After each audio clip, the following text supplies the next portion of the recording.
जो टॉपिक है वो है शुक्लगत रोग। अध्याय 6 शलाक्य तंत्र पर। ठीक है, इसका जो डेफिनेशन वो है, शुक्लगत रोग की उत्पत्ति कफ के प्रसाद भाग से होती है। यह पित्तज भाग है। शुक्लगत के 11 रोग होते हैं: प्रस्तारी, शुक्ल, अर्शतज, अर्म, ये तीनों अर्म हैं, और अभिघातज अर्म, स्नायु अर्म, शुक्तिका, अर्जुन, पिष्टिका, सिराजाल, सिरापिंडिका, बला, सग्रतति। वांगभट्ट ने शुक्लगत रोगों की संख्या 13 मानी है।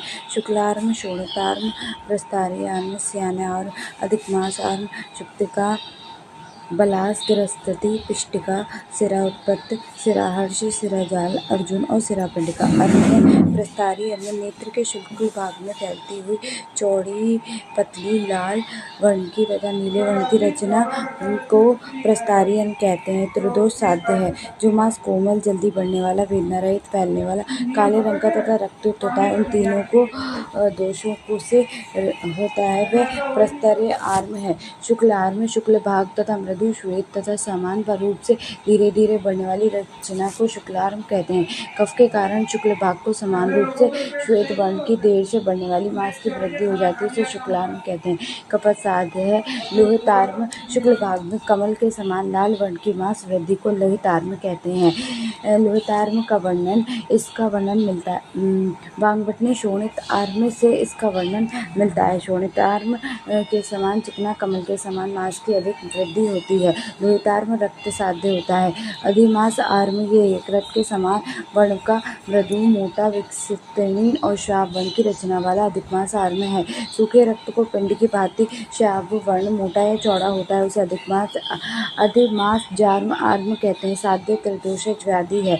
स्नायु आर्म, नेत्र के शुक्ल भाग में खुरदुरी, पीत वर्ण की मांस वृद्धि को स्नायु आर्म कहते हैं। त्रिदोष साध्य होती है। स्नायुआर्म स्नायु के समान होती है। अर्म चिकित्सा है। अर्म ने सुश्रुत में छेदन कर्म का निर्देश दिया है। पूर्व कर्म, रोगी को स्निग्ध भोजन कराकर तत्पश्चात प्रयत्न पूर्वक बिठाएं और वैद्य लवण आदि चूर्ण को आंख में लगाकर नेत्र से शोभित करें। प्रधान कर्म है फूले हुए अर्म प्रदेश का स्वेदन करना चाहिए। तत्पश्चात इस स्थान का चालन करना चाहिए। जिस स्थान में अर्म बली पड़ जाए, वह दिश वर्णित यंत्र में पकड़कर रोगी को अपांग की ओर देखना और कहें कि वैद्य मचुंडी से अर्म को ऊंचा उठाकर सुई से डोरा पिरोकर अर्म के नीचे डालकर उसे कुछ ऊपर उठा दें। वैद्य इस कार्य को शीघ्रता से न करें, अन्यथा अर्म के टूटने का भय रहता है। ऊपर तथा अधोभाग में वट्टम को दृढ़ से पकड़े, अन्यथा शस्त्रकर्म करने में बाधा आती है। नेत्र गोलक में शिथिल हुए अर्म को 3 बांडिशों में पकड़कर ऊपर उठाकर मंडलाग्र शस्त्र से काट दें। सब ओर से अर्म को विमुक्त होने पर कनिका की ओर लगाकर कनिका का अतिक्रमण न करते हुए अर्म को काट दें। अर्म को पूरी तरीके से काटकर चौथाई भाग शेष रहने दें। ऐसा करने पर नेत्र में कोई द्रव नहीं होता है। कनिकक संधि में छेद होने पर रक्त की अति प्रवृत्ति होती है अथवा नेत्र नाड़ी रोग हो जाता है। हीन मात्रा में अर्म का छेदन करने से उसकी पुनः वृद्धि हो जाती है। पश्चात्कन अर्म का छेदन करने पर बाद में प्रस्तारण करें। यक्षार त्रिकटु लवण के चूर्ण में प्रस्तारण करें। पश्चात नेत्र का स्वेदन कर कुशल वैद्य की कवलिका रखकर पट्टबंधन कर देवे। दोष, ऋतु, बल और काल का ज्ञाता वैद्य जैसा हितकारक हो, वैसा स्नेह को लगाकर व्रण के समान उपचार करें। 3 दिन बाद पट्टी खोलकर हाथों को गर्म करके नेत्र पर रखकर स्वेदन करें तथा नेत्र का शोधन करें। अर्म के शेष भाग को लेके अंजन का प्रयोग करें। जो अर्म छोटा, दही के समान आभा वाला, नील आभा वाला, रक्त की आभा वाला, दूसर वर्ण का एवं पतला हो, उसकी शुक्री की भांति चिकित्सा करनी चाहिए। जो अर्म चर्म के समान मोटा तथा स्नायु से आवृत हो एवं जो चर्म कृष्ण मंडल तक पहुंच जाए, उसे अर्म का अवश्य छेदन करना चाहिए। सम्यक चिनाक्त दक्षिण, जो अर्म सम्यक छेदन हेतु नेत्र गोलक का वर्ण विशुद्ध तथा नेत्र का कार्य ठीक प्रकार करता है। नेत्र क्लम रहित रहता है, उपद्रव रहित रहता होता है। आधुनिक मतसा पेटिजायम कह सकते हैं। पेटिजायम, it is derived as a name from the Latin word petrigon meaning a wing. Petrigon is a wing, shaded fold conjunctiva encroaching upon the cornea from either side within the interpalpable fissure. Etiology is not exactly known, however it is usually seen in people living in a hot climate, people working in sunny, dusty and sandy atmosphere. It usually occur in the elderly male doing outdoor work bilaterally, maybe unilateral or bilateral, using on the nasal side, but may not occur on the temporal side. The main cause of the degenerative changes in the subconjunctival tissue. The parts are three part: head, neck and body. Head is apical part, neck is limbal part and body is scleral part. Head is present on the corona, neck is present on the narrow part of limbus and body is extended between limbus and canthus. Depending upon the progression, it may be progressive or regressive. Petrium, progressive petrygam, it is a thick, fleshy and vascular. It gradually increases in size and enroaches toward the center of the cornea. At times, it may cover the pupillary area. Regressive petrium, it is thin, atrophic, innervated with a little vascularity. Later on, it becomes thin and stop growing. However, it will never disappear completely. Symptoms, it is usually asymptomatic. There is cosmetic disfiguration.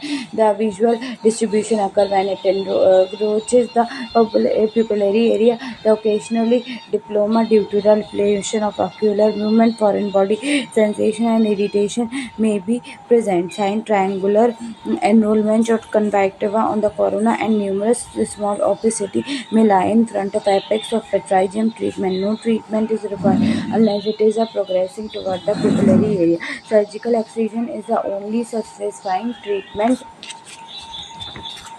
Indication include the visual impairment due to the estimation, cosmetic disfiguration, diplopia due to the limitation of ocular movement. It is progressive. It should be excised by one of the following method: the Bell's sclera technique, McReynolds operation, petrinium excision and free conjunctival autograft, the petrygam excision and amniotic membrane transplant, McNerney transplant operation.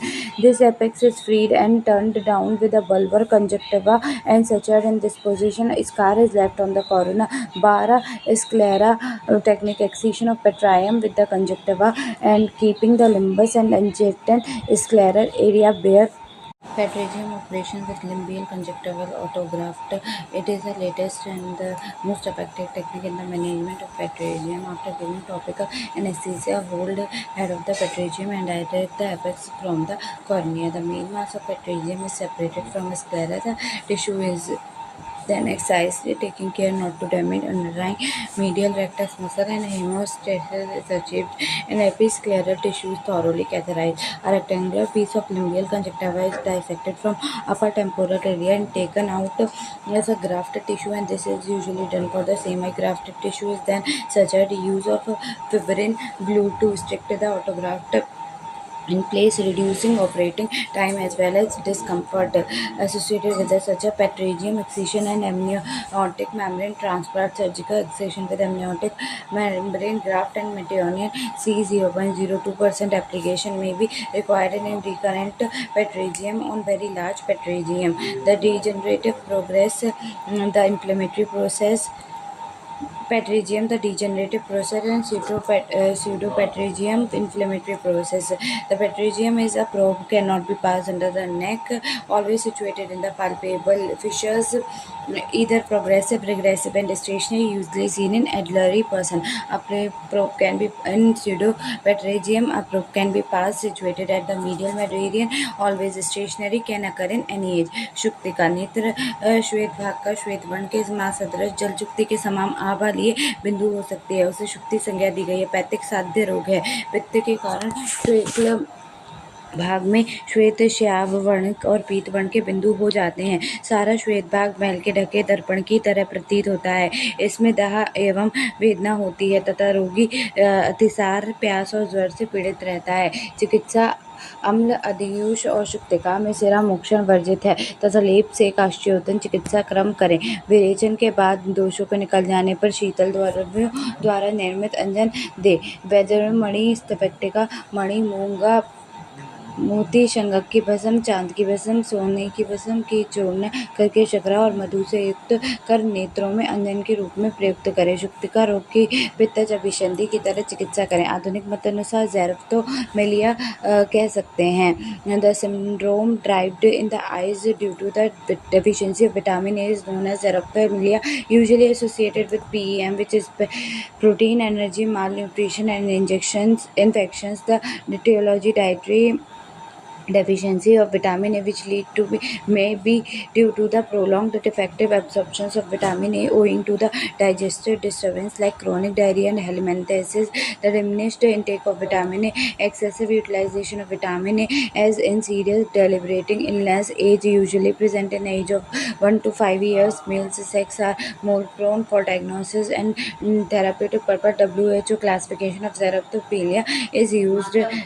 ZN night blindness, ZIA conjunctival xerosis, ZIB pitosis, spot S2 corneal xerosis, X3A corneal ulceration, ketomalacia affecting less than one third of corneal surface, Z3B corneal ulceration, ketomalacia affecting more than one third of corneal surface, XS corneal scar due to xerophilia, XFA xerophilia fundus. Clinical feature XN, which is night blindness. The earliest symptoms of xerophilia in night blindness. The child collide with the object while moving about in dim light. The night blindness is due to defective regeneration of visual purple and darkness. Normal cycle of regeneration of visual purple is known as Wald cycle. The ZXIA conjunctive xerosis. It is characterized by the lack of luster of conjunctiva associated with the wrinkling and pigmentation. These patches are usually seen in the temporal quadrant but may involve the nasal quadrant as well. XIB pitosis spot. Pitosis spot is raised silvery white foamy triangular patch of keratinized epithelial with base towards the limber situated on the bulbar conjunctiva on temporal quadrant and less frequently nasal. It is usually bilateral. X2 the corneal xerosis. The cornea become dull and lustrous. The corneal sensation is reduced and its surface becomes pebbly. The X3A and X3B the corneal ulceration keratomalacia. It is a late stage of xerophilia in which the cornea appears cloudy and soft. The small ulcers 1 to 3 mm occur peripherally. They are circular with step margins and are sharply demarcated. If appropriate therapy is given, stromal defect involving less than one third of the corneal surface usually heal, leaving some useful vision. However, large stromal defect S3B stage usually result in blindness. XS corneal scar of different densities or sizes are left after healing of the ulcer. The XF xerophthalmic fundus. It is characterized by typically seed-like raised whitish lesions scattered uniformly over the fundus at the level of optic disc. Treatment for conjunctiva xerosis: artificial tears 0.7% hydroxyl propyl methyl cellulose or 0.3% hypomalylase should be instilled 4 to 5 times a day. Vitamin A therapy treatment schedule apply to all the stages of active xerophthalmia. Oral administration is preferred method.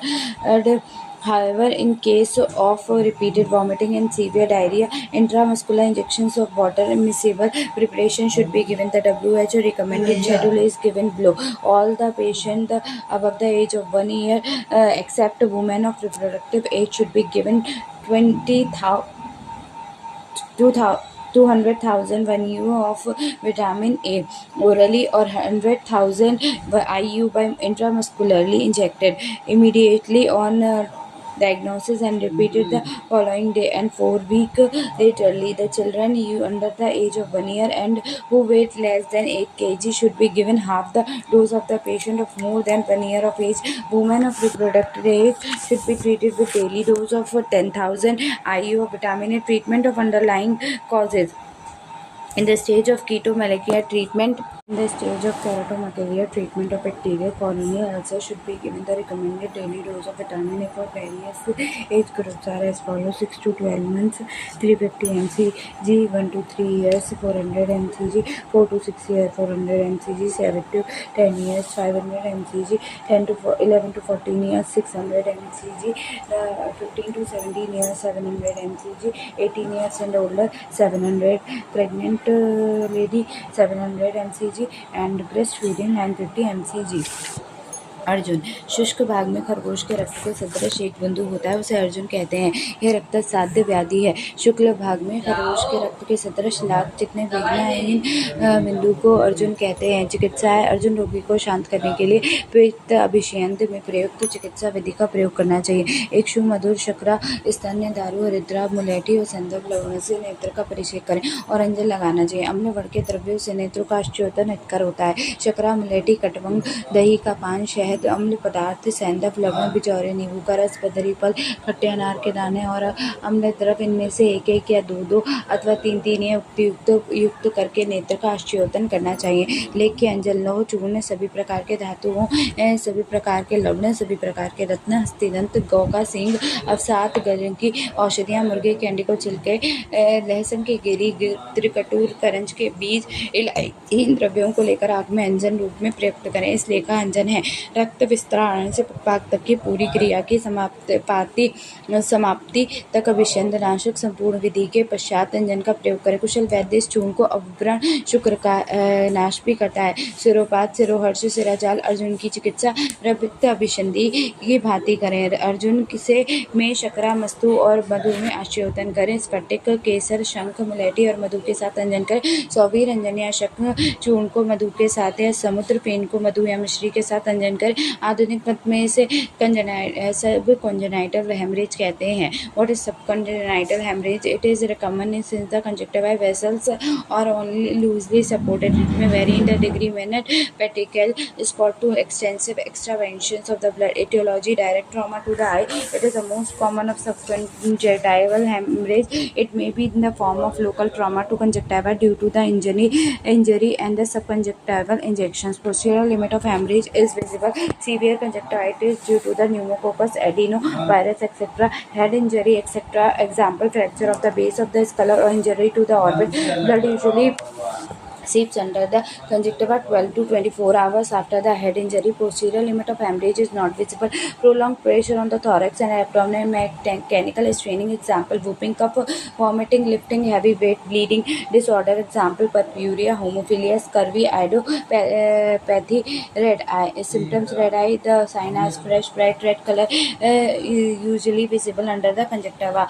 Causes are at the first it is bright red in color due to the oxyhemoglobin, as it is a constant contact with the atmospheric oxygen. Subsequently it changes to the blackish red or orange yellow due to the breakdown of the oxyhemoglobin.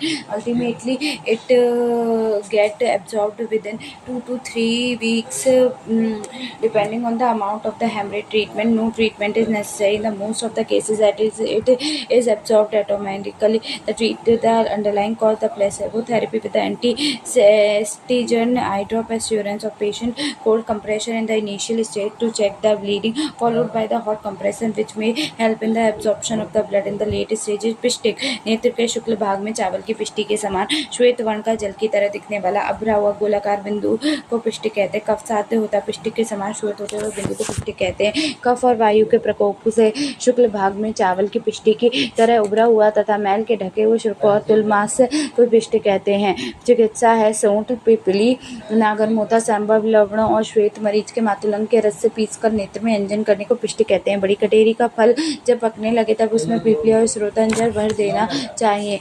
1 सप्ताह तक के बाद उसे पीसकर अंजन के लिए रूप में प्रयोग करना चाहिए। उक्त विधि की से ही बड़ी कंटकारी, सहजन, इंद्र वारुणी, परवल, चिरायता और आंवला, इनके फलों को पिपली का चूर्ण स्रोता अंजन भरकर नींबू के रस के साथ पीसकर अंजन करना चाहिए। बला सग्रस्थित और पिष्टिक में सिरावेद को छोड़कर कफ अभिषेक की भांति चिकित्सा करें। बीज पुर के रस से भावित त्रिकटु तथा कटफल का अंजन करें। आधुनिक मत के अनुसार पिंगेलुसा कह सकते हैं। पिंगलू Pingusia is derived from the Latin word pinguis, means fatty fish. Pingusia is a type of conjunctival degenerative in the eye. It is extremely common. It is seen in a yellowish white deposit on the conjunctiva adjacent to the limbus. It can be appear on either side of the corona, but they usually appear on the nasal side. It may increase in size over years. Historically, it shows the degeneration of the collagen fiber of conjunctival stroma with the thickening of the overlying epithelium and occasionally calcification. It is more prevalent in a tropical climate and in a person with UV exposure. It may enlarge slowly. Benign condition require no treatment if cosmic in a surgical excision is done. सिरा जाल शुक्ल भाग में जाल सदृश कठिन बड़ी रक्त वर्ण की सिराएं जो कि चारों तरफ फैली हुई होती हैं, उसे सिराजाल संज्ञा दी गई है।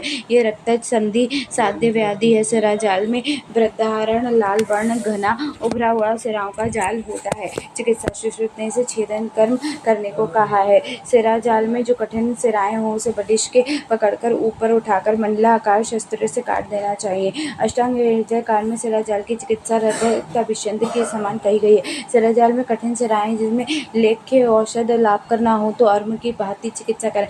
आधुनिक में इसे diffuse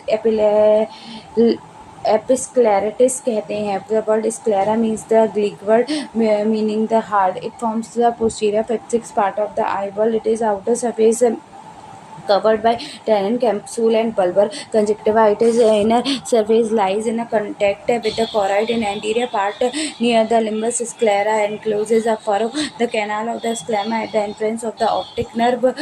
The sclera is modified into sieve-like membrane, the lambia crebosa. The sclera consists of 3 layers without inward epileptic tissue, sclera proper and lamina fusca. The inflammation of the sclera. Inflammation of sclera occur in two forms: the episcleritis and scleritis. It is in the benign episcleritis is the benign inflammation of episclera. Etiology: idiopathic, most common, an allergic reaction to an endogenous toxin. Example: the tubular or streptococcal, usually associated with a gout of rheumatoid arthritis. Young adult, more in females. Clinical feature: redness, lacrimation, ocular discomfort, foreign body sensation, photophobia. Types: epilepsy manifests in two forms: nodular and diffuse. The nodular epilepsy circumscribed pink nodule 2 to 3 mm away from the limbus. It is hard, tender, immunoglobulin and conjunctiva move freely over the nodule. Diffuse epilepsy. This whole eye may be involved, but maximum inflammation is confined to one or more two quadrant. The treatment: the two condition is self-limited and benign. Topical corticosteroid eye drop installed 2 to 3 hourly. Systematic non-steroid anti-inflammatory drugs such as indomethacin 25 mg 3 times day may be required as in recurrent cases. The Sera Pindica. What is Sera Pindica? नेत्र के शुक्ल भाग में कृष्ण वर्ण के समीप श्वेत वर्ण की पिंडिका निकल आती है जो सिराओं में आवृत रहती है।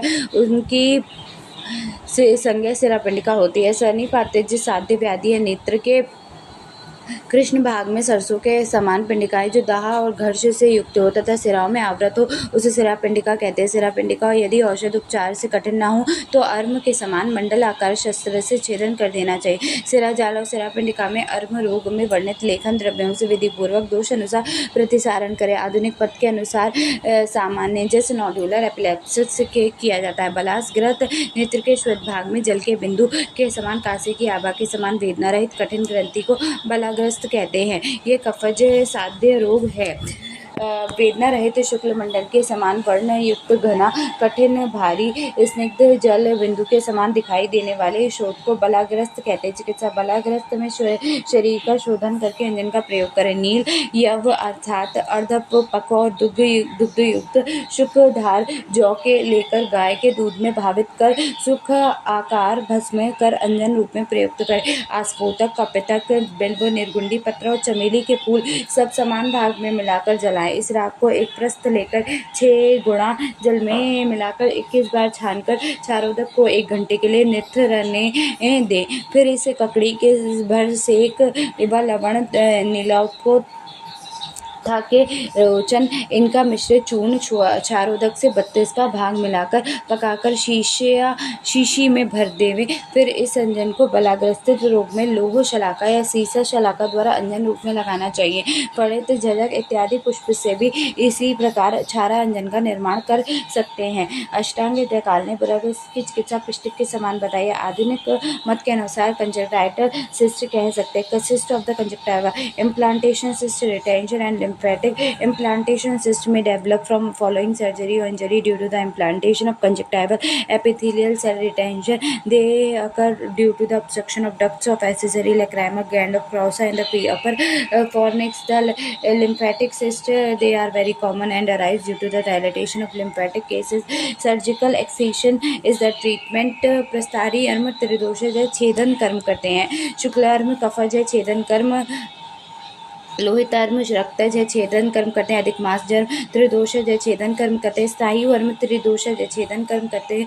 शुक्तिका पित्तज है और अशस्त्रकृत है। अर्जुन रक्तज है, अशस्त्रकृत है। पिष्ट कफज है, अशस्त्रकृत है। सिराजाल रक्तज है, छेदन कर्म करते हैं। शिरापिंडिका त्रिदोषज है, छेदन कर्म करते हैं। बलाग्रस्त कफज है, अशस्त्रकृत कर्म करते हैं।